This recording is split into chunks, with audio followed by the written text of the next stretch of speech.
Ngai ko blay je pi baro ak kerteng ke jong Jesus Christ. But ha ka ni ko por na kwa ban shu ya sam bat pi ha ka bede ba ka wei ka video. Ba ka ta ka video ka kren ha ka bede ba ka Jingpynbaptist. Ba ka Jingkren ng ka ban clear pi ka ni ko por Hato ka Jingpynbaptist ka pen ne ngi.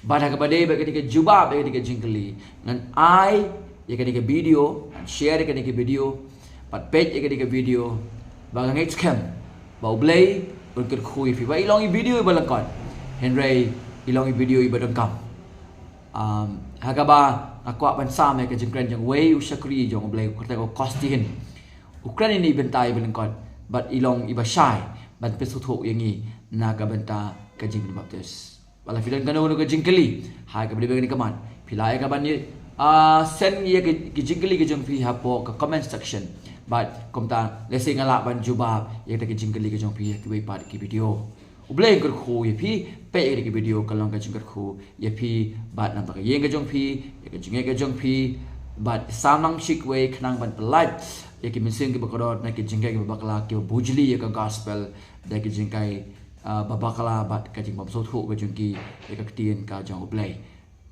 ba ublei na ka fi ni proses ni nam ka burom ka jong amen. Dia ta page no ke video and share Shopee.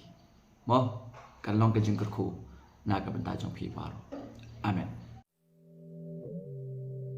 No, you do not need to be baptized in order to be saved. There are some who teach baptismal regeneration, which is the belief that baptism is required to be regenerated, or in other words, made new as a Christian. But baptism is a work, and Ephesians 2:8-9 says that we are saved by grace through faith, not as the result of works.